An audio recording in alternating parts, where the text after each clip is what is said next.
Good evening, everyone. Today we will start with chromatographic techniques. Okay, the chromatography word it comes from the chromatography,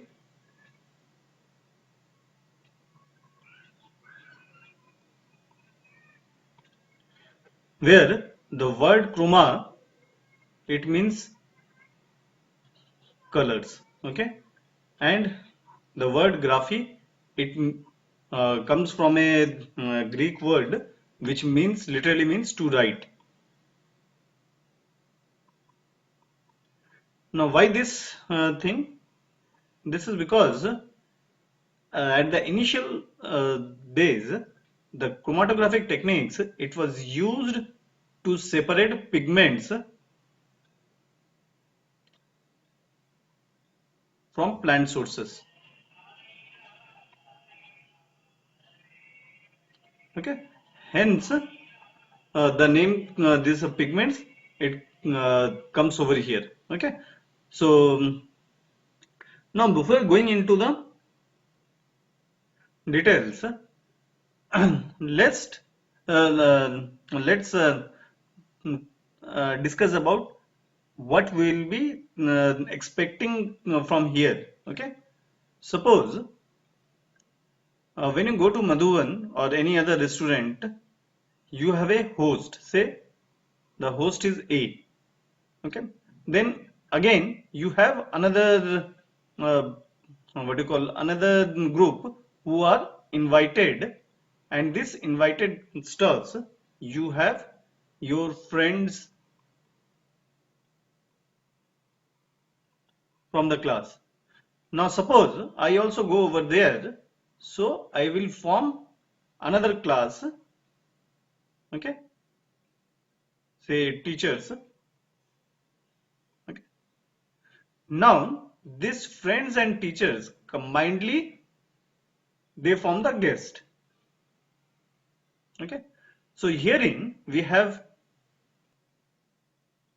okay. So this A, it is the host, and B and C, they are the guest. And the host, it is expected that it will not change its characteristics over the period of time. Whereas the guests, they may change their characteristics. Okay. Now, if you look into the events over here, it is expected that the host, the A, it will be present all over the time till the party goes on. Okay. Now, what will happen? Say the party began, you have your friend B and you have your teacher C. So, what will happen? all of them, all of the guests, they will be having the urge to move back to the home. Okay. Now, let's take that urge to get back to the home as a function of T, say UT. Okay. Now, as the party progresses, what will happen? The teachers, even though they are close to the host, it is expected that the friends will be much more closer to the host as compared to the teachers, right? So the teachers, initially what will happen over a period of time, they will move out of the party and say they will be getting to the home, getting back to the home, right? Now say for this event you get a peak. So teachers have moved out of the system, and suppose you have a this thing, a column of certain matrix. You are having this UT which is being poured in. You have this B plus C over here. Okay. So initially the C group it comes out. These are the teachers. Okay. So why they come out?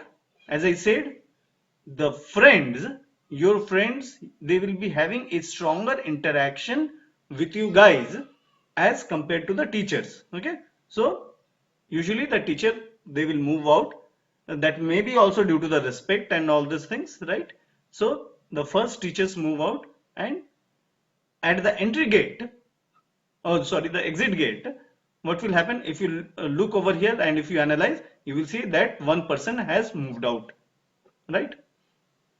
Now next, the friends, they will be interacting with the host, they will be having some chit chat, they will be having some fun, and after some time they will also move out,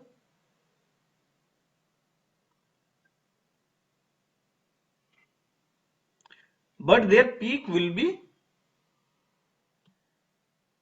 larger than that of the peak, because so after C you will be having the B which is also coming out, and B you are having a large number of students. Okay, so you will be getting a larger peak. Okay, over here, so you will be getting a larger peak. So basically, what at the exit, what we are looking, we are looking in at the number of C and number of B. So here in the y-axis you will be having the number of persons. Okay, and as I said, the host is expected to not change its property throughout the party duration. So throughout the experiment, though the host, he will not come out. Okay, and he will come out at the last stage. So this is analogous to the chromatographic technique. This curve, this is analogous to the chromatographic technique.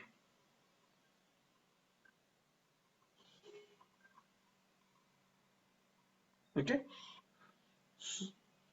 so how it is analogous? The A, which I said, the host, it is basically the matrix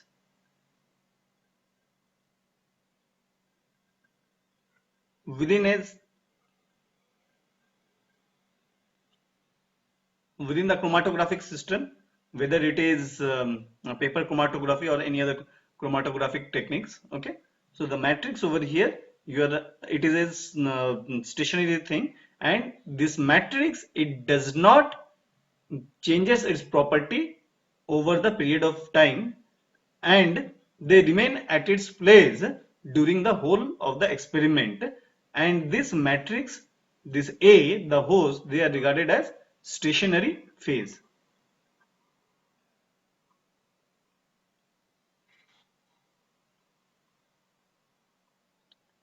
Okay, they are regarded as the stationary phase, and the urge to go back to the home, this is regarded as the which cannot be seen in real life, but this is regarded as the mobile phase, which will drive a mixture of analytes B and C, which corresponds to the guest.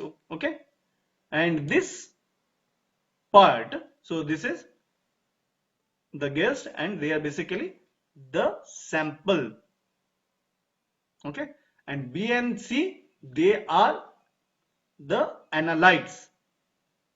B is an analyte, C is another analyte. Okay, when you combine B and C, it becomes your sample, which is a mixture of several analytes. So in a specific term, I have used only two. It may be the number of analytes, it may also be higher. Okay, so this column, this whole system, this may be regarded as the where all these events are going on. This is the chromatographic system.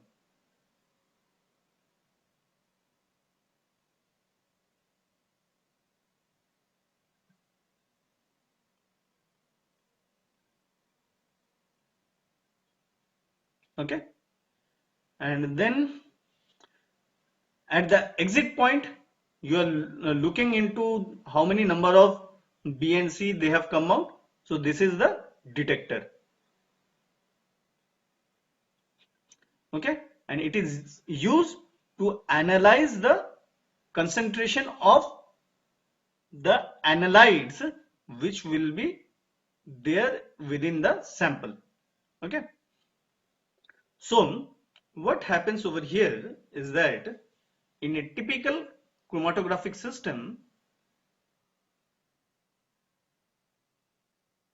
you will be having a base which is regarded as the stationary phase. Then you will be having a mobile phase.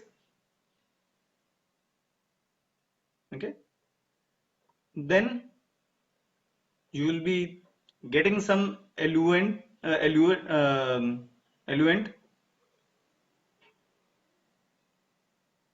Okay, then you will be having some mixtures which will be given over here, which is a sample which will contain a series of or a number of analytes.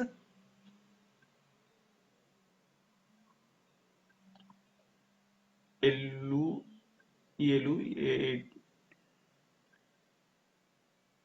I may be a bit wrong. We will discuss this one a bit later. Eluate, and then this eluate it is been analyzed by a detector.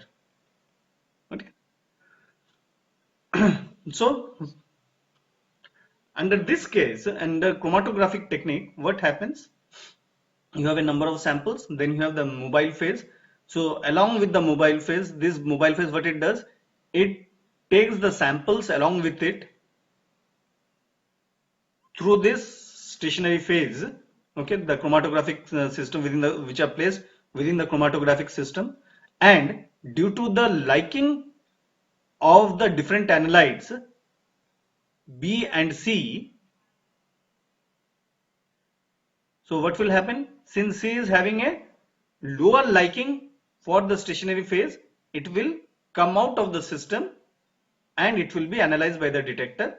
So you will be getting the first peak for the C, and then as you go on conduct the experiment, you will be having the mobile phase flushing out the B analyte of the system, and you will be getting another peak over here. Okay, so in this way you can get a chromatogram. This graph, it is regarded as chromatogram.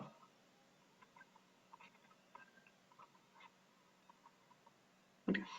So this is the basic principle. Okay. Now this stationary phase, it can be either solid or liquid. It cannot be a gaseous system. Stationary phase cannot be a gaseous system. Okay. The mobile phase, it may be a liquid or a gas. Okay, and it cannot be a solid. This you have to keep in mind. Okay, detector, it can be any detector, usually a UV visible spectroscope it is used for the analysis of the analytes. Secondly, we also have mass spectrometer,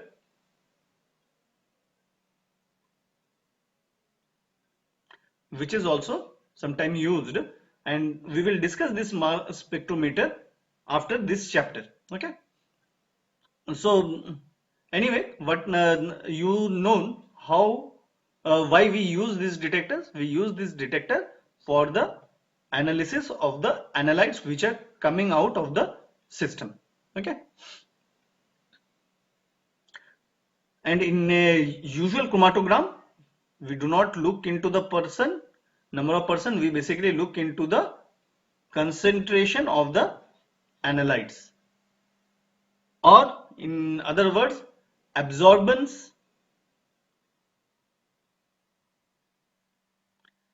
at a particular wavelength. Okay, at a particular wavelength, say lambda max. Okay, any doubt till now? No, sir. Okay, good.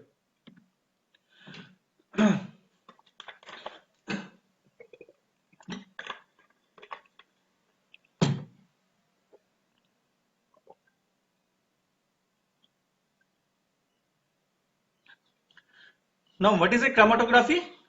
Now we know that chromatography, it is a technique for the separation of a mixture. The mixture, it would contain a number of analytes, right? So the mixture is dissolved in a fluid, which may be gas, it may be a solvent. Solvent means it may be an organic solvent, or it may be water. Okay, so solvent and water, these are liquid and gas. Okay, and this is called the mobile phase. So what happens? It carries the mixture over here through the system. It may be a column, it may be a capillary tube, it may be a plate, or it may be a sheet on which is fixed a material called the stationary phase. Now I hope you are able to correlate what it has been written over here. Stationary phase, which is immobilized within the chromatographic system. So we have put the sample. When this mobile phase comes over here, it dissolves the samples along with it, or at the initial stage we can give an inlet port over here, and as the mobile phase is moving, the sample is also being injected over here. So there is an continuous what you call dissolution of the analytes or the sample within the mobile phase. Okay, and it is an important thing that the sample dissolves in the mobile phase. Okay, otherwise if you have a system where the person is not having the urge to go back to the home, then you will not be able to dislodge him from the party, right? The same thing is over here also.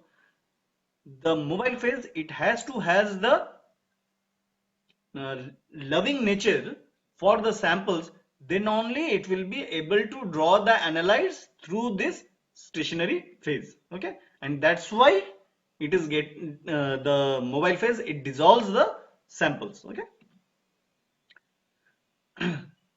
now the different constituents of the mixture have different affinities for the stationary phase, right? That's what I also told you. The C, which are the teacher's part, they will be having lower affinity to stay at the party, whereas B, they will tend to, the B group, the friends, they will tend to stay at the party for a longer period of time, right?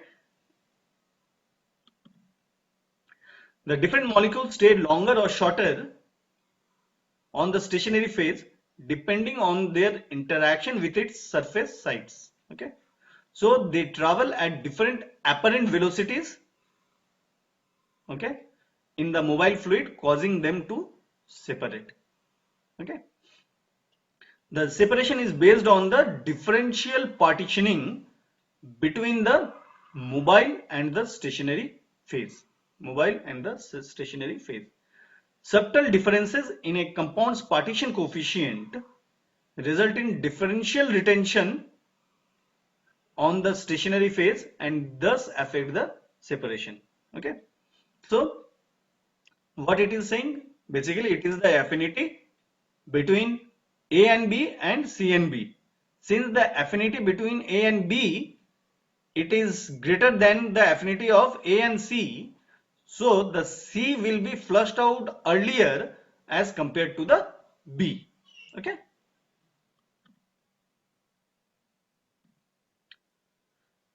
now this when we talk about this partitioning, we basically talk about partitioning of a solute among two insoluble solvents. Okay, two insoluble solvents. One of the solvent, it is usually aqueous, and many times we use water as it is. And in pharmaceutical and biological systems, the second solvent is octanol. Then what we do? We put a certain amount of the sample or the analyte, say, within the water or dissolve it, or we can put it in the octanol also, whatever. Then we take the solution and then we add the other phase. If you are adding the analyte to the water and making a solution, then we add octanol over there, a specific amount of octanol, and we shake it and keep it for resting for a particular period of time. And after that, we try to measure the amount or the concentration of the analyte in octanol and in the water. If the analyte does not dissociate into ions, or what you say is that the analyte remains unionized both in the octanol and water, then the distribution of the analyte within the octanol and water, it is called partition coefficient. Okay, then the distribution of this thing is regarded as the partition coefficient. Okay, and this differential partitioning, it is useful in liquid chromatography. Okay, now why in the background I have used liquid chromatography, I will tell you a bit later. Okay, so as I said, partition coefficient is the ratio of concentration of a compound in a mixture of two immiscible liquids at equilibrium. This ratio is therefore a comparison of the solubilities in these two liquids. Okay, so when we talk about differential partitioning, the analyte B and analyte C, it is having different characteristics. Okay, hence they will be having different solubility parameters.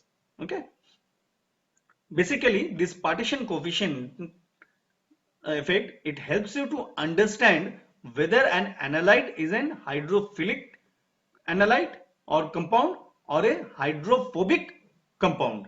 Okay, so partition coefficient, it generally refers to the concentration ratio of unionized species of the compound, whereas the distribution coefficient refers to the concentration ratio of species of the compound, which is ionized plus unionized. However, this partition coefficient and the distribution coefficient, they have been used quite interchangeably. However, these are partition coefficient and distribution coefficient, they are not the same. So as I said you, the partition coefficient measures how hydrophilic or hydrophobic a chemical substance is. If one of the solvents is a gas, the other a liquid, a gas liquid partition coefficient can be determined. Okay, so as I said initially, the hydrophobic, we use octanol, and for this partition coefficient, and the hydrophilic solvent we use as the water.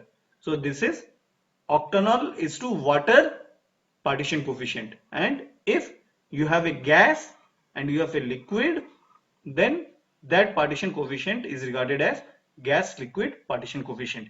Here in the first case it is liquid partition coefficient. Okay, so when the solvent is when one of the solvents is water, the other is non-polar solvent, then the log P value is a measure of liposity or hydrophobicity. So here log P octanol is to water is given by log of solute concentration in octanol. This divided by solute concentration in the water phase, again the unionized form. Okay. Now the chromatography, it may either be preparative or analytical.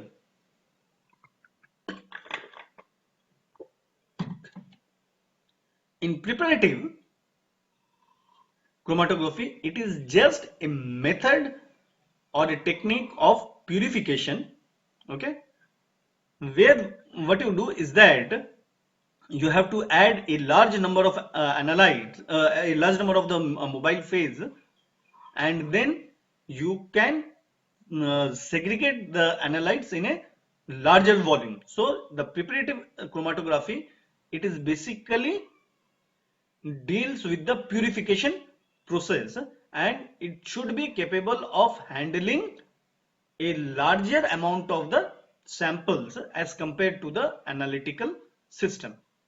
Whereas in the analytical chromatography, it is used for establishing the presence or measuring the relative proportion of analytes in a mixture. So it is just for analysis, and usually the analytical chromatography, they can handle only a small amount of samples. Okay. So this is the difference. Preparative chromatography, it is for the purification and should be able to handle a large amount of samples, whereas analytical chromatography, they are used for the analysis purpose, and you want to find out whether you have the presence of a particular analyte, or you want to measure the concentration of the analyte in a given mixture. Okay, so if you see this analytical chromatography, it works with the smaller amounts of the materials, right? Now some of the terms, yeah, eluite, E-L-U-I-T-E. Okay, so we have the analyte. It is a substance to be separated during the chromatography. Okay, the eluite is the eluted solute. The eluite is the eluted solute. Okay, the sample is the matter analyzed in chromatography. That means sample is a mixture of analytes. So there is a difference between analyte and sample. Okay, you will find in many cases we interchangeably use analyte and sample. However, in the case of chromatography, you cannot interchange these words. Analyte means a specific chemical compound which you are looking for, either for the analysis purpose or for the purification purpose. Whereas sample, it is a mixture of the different analytes from where you may extract a particular analyte. Okay. So the sample, it may consist of a single component, or it may be a mixture of the components. When the sample is treated in the course of an analysis, the phase or the phases containing the analytes of interest is or are referred to as samples, whereas everything out of interest separated from the sample before or in the course of analysis is referred to as waste. Okay, so if you go back to this slide, so if you see, when I have drawn a baseline over here, when you are giving the mobile phase, so you are getting some basal this thing, and from the output layer you are getting the liquid out of the system. Now this liquid, this does not have any value for us, and hence this part where we do not get anything, this is these sections, whatever the liquid which is coming out when you are collecting it, these are regarded as the wastes. Okay, and only the components, the liquid components which is containing this C and the B uh, compounds or the analytes, they are the what do you call, wanted fraction. Okay,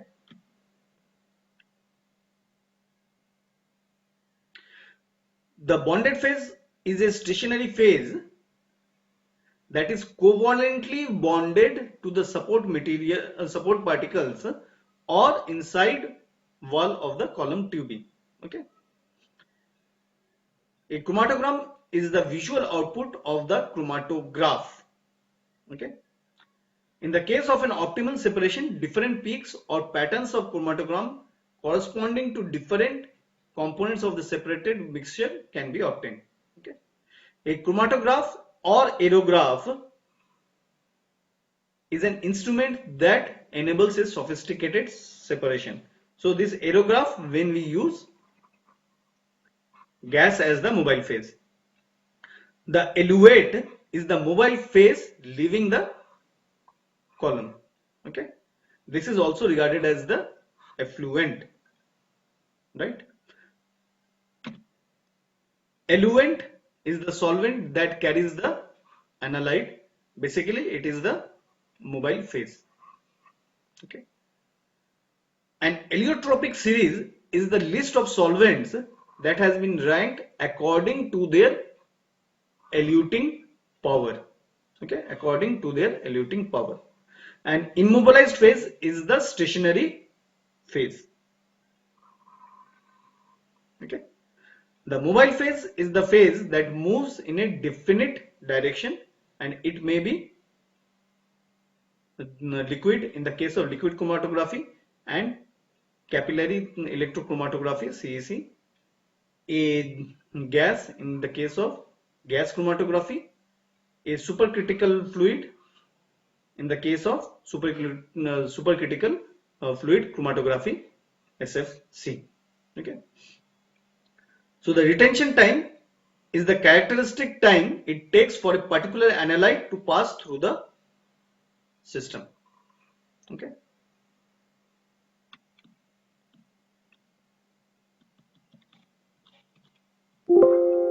so if you see over here, suppose you have injected the sample at this location.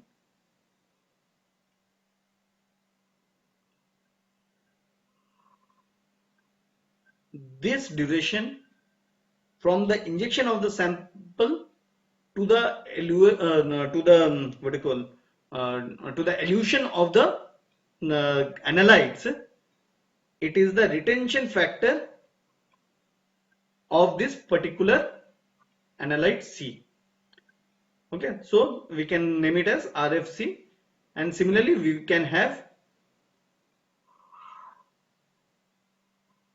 RFB. Okay,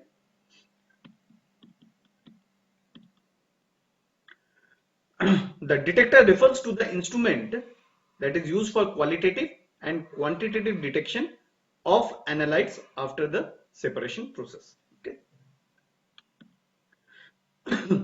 So this is a typical chromatogram. So the plotted on the x-axis is the retention time, and the plotted on the y-axis is a signal. Now, if you see in this case, the two analytes, they are overlapping with each other. Now, in the second case, these two peaks have been resolved completely. So, what can help in um, setting up a good condition for the proper what you call separation of the analyte peaks? That thing is the movement or the velocity of the mobile phase through the stationary phase. Okay, so if you move the mobile phase too quick through the stationary phase, then it may happen that your analytes, they are uh, getting eluted from the system in real quick time, and before your analyte, say analyte 1 is being eluted out completely, your analyte 2, it can start eluting over there. This is the first case. In the second case, if you do not choose the for a particular what you call speed of the mobile phase, if you do not choose the stationary phase properly, then also it can happen. Now if you use a suitable stationary phase, then you may be able to uh, get two resolved peaks for the two analytes. Okay. Third is that for a particular mobile phase, for a particular stationary phase, if you say you have a particular stationary phase, usually what happens when we do the chromatography, the column, it comes in very costly. Now you cannot use it. So also you have some constraint in altering the velocity.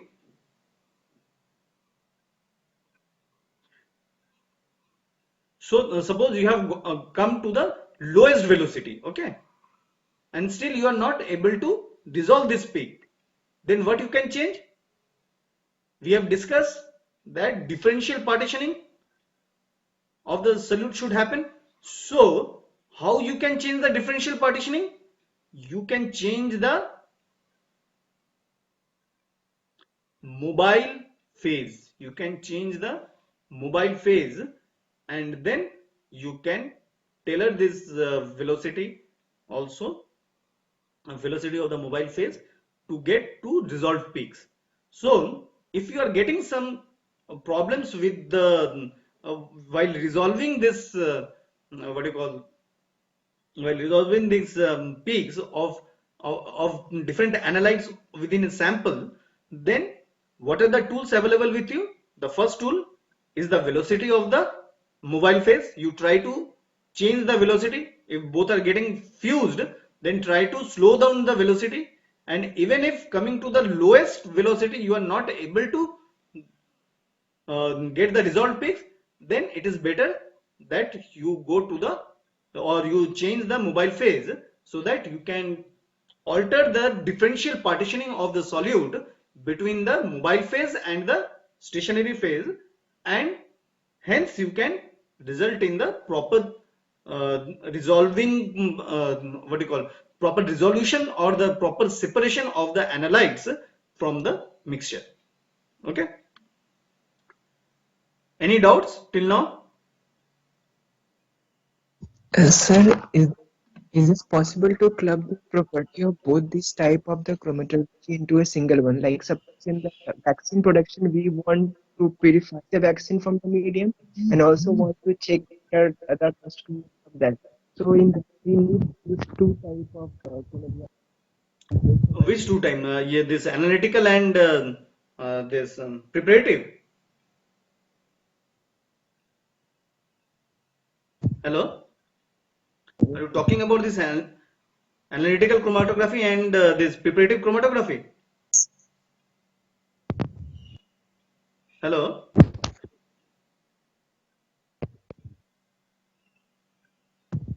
Yes, sir.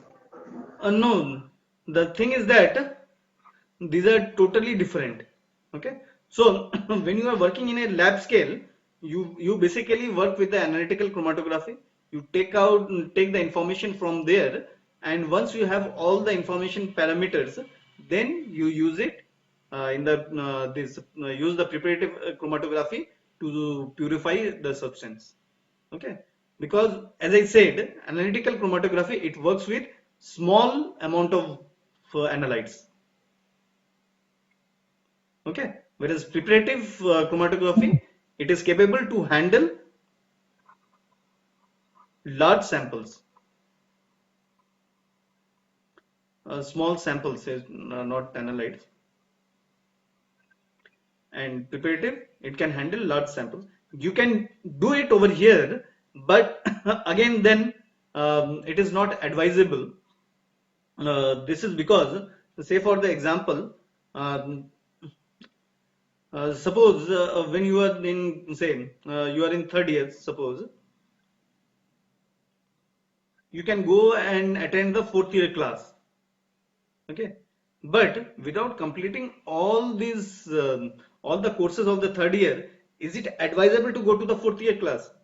It is not so, because you will be losing the resolution power, because herein you are working with a large volume of everything, okay, and if you have to what do you call, if you have to identify something, suppose when you are initially working with something, then you need smaller samples. Suppose uh, you want to analyze, say, DNA from an unknown source, so you will not have the liberty or the leverage to have large samples over there, right? So this is one of the problem. You can do some analytical stuff in the preparative chromatography, but it is not advisable. Okay. So coming to the types of chromatography, first thing is the based on the mechanism of the separation. Based on the mechanism of the separation, we have adsorption chromatography. Adsorption happens on a solid, okay, so adsorption happens on a solid. So suppose you have this chromatographic system. Inside this you will be having solid systems, okay, so over which the analytes can go and they can get adsorbed over the surface, okay. So in adsorption chromatography you have this thing. So the adsorption chromatography, it may be liquid chromatography, it may be solid chromatography. So liquid means solid liquid chromatography or solid gas chromatography, okay. Then partition chromatography. Partition chromatography, we have seen that we are talking about two types of liquids, right? So hydrophilic and hydrophobic. Herein, even though gas, in many cases we consider gas as the liquid, we cannot use gas because you cannot have this gas, this analyte distribution within the gas. Okay. So what we have? We have basically liquid-liquid chromatography.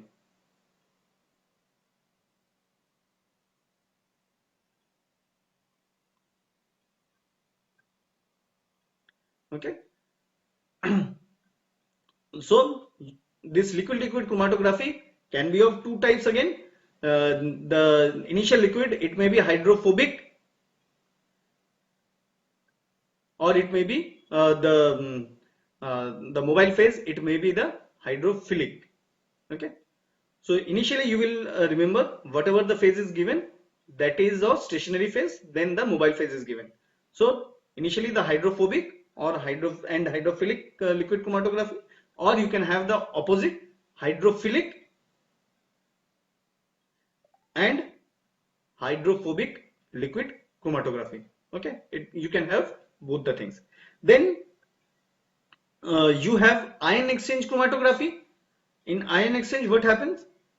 Suppose you have some beads, on that you have some ionic groups, say A plus, okay, and then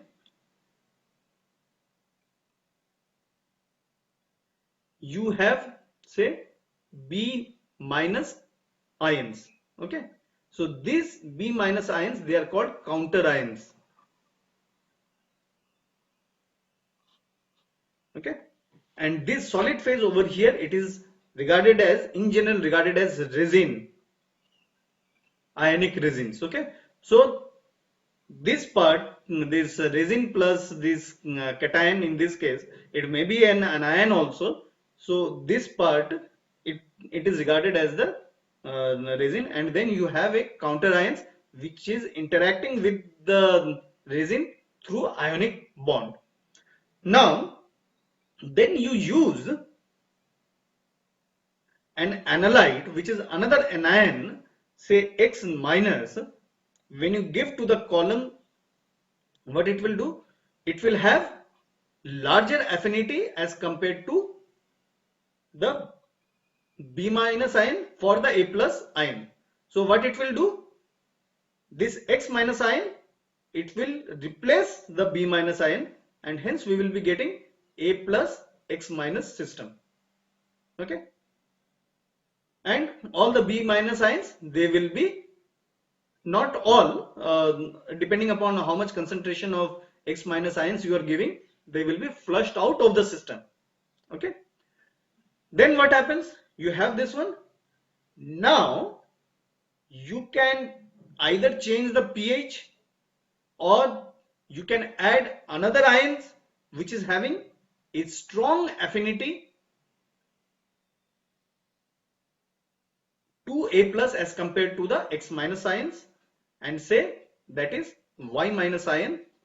So what it will do, during that phase, you will be having A plus, Y minus, and you will be having this X minus ions which will be coming out, and in this way you can do the separation.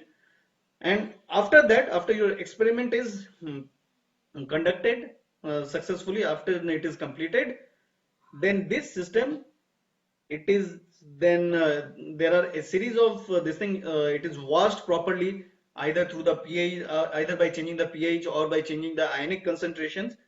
By changing the conditions, we regenerate the resin and we get back to this first form. Okay.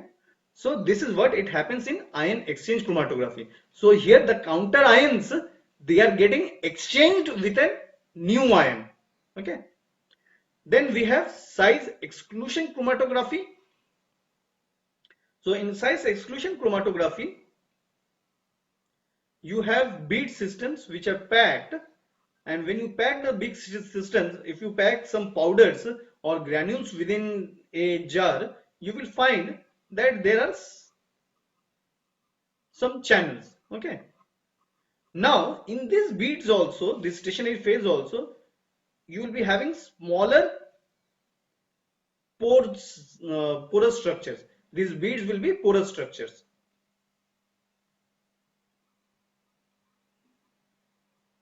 So what will happen?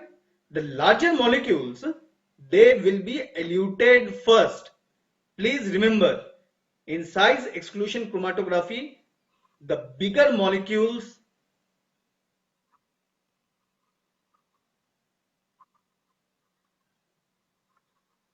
they are eluted first. Okay. Why? Because these bigger molecules, they will not be able to enter these porous structures, and they will choose a shorter path and they will come out. Okay. They will be passing through the channels which are being created by these porous structures, and they will come out. Whereas the smaller molecules, they will enter within these porous structures, and there, what will happen? Their effective path length, PL, it is increased, and hence the smaller particles, they will be eluted last. Okay. So many a times, so we have an understanding that the larger particles, they will be getting blocked, but it is not the case.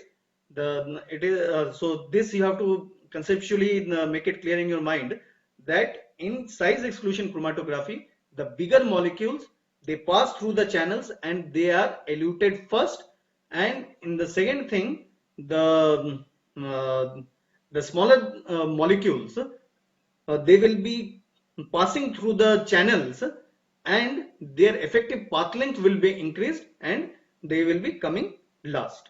Okay. Then based on the mobile phase, we can have liquid chromatography, and again in the liquid chromatography we can have normal phase chromatography and reverse phase chromatography. Most of the uh, most of the what you call analytes which are available in the biological domain, they are aqueous in nature. In normal phase chromatography, basically we are talking about hydrophilic solvent and a hydrophilic solvent and hydrophobic mobile phase. Okay, so the internal phase is hydrophilic, stationary phase is hydrophilic, and the mobile phase is hydrophobic. In reverse phase chromatography, we have hydrophilic mobile phase.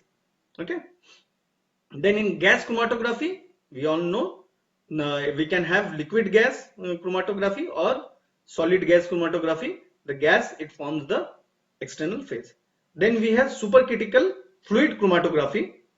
So where we have supercritical carbon dioxide, which is used for the chromatography. We will not discuss this HCF over here. It is not in our course. Okay. So lastly, based on the chromatographic bed, we can have planar chromatography. So on a filter paper, we have, if we do some chromatography, it is a planar system. Suppose on a glass slide, you make a system and you make that, then it is also a you make a coating of the stationary phase, then it is also a planar chromatography. In column chromatography, you have a column, cylindrical column, and within that column you will be having the stationary phase which will be packed over there. Okay, so that packed system, it is called this type of system, it is called packed column chromatography. And in some cases you can have capillary tubes which are again column this thing, but these are just the tubes. You do not need any uh, extra stationary phase over here. Instead, if you magnify this one,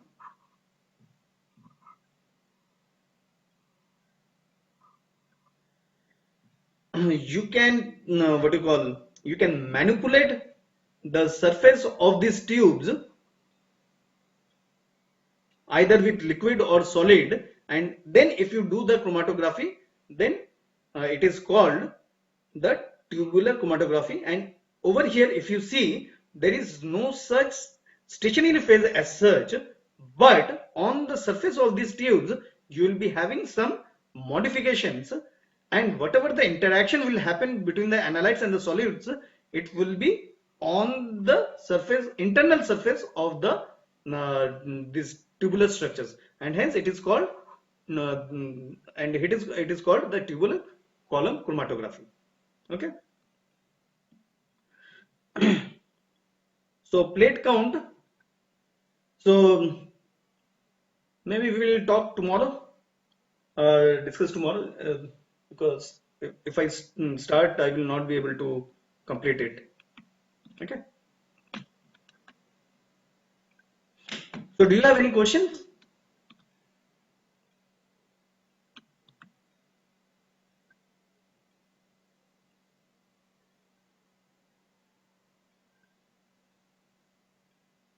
No? Okay. Thank you.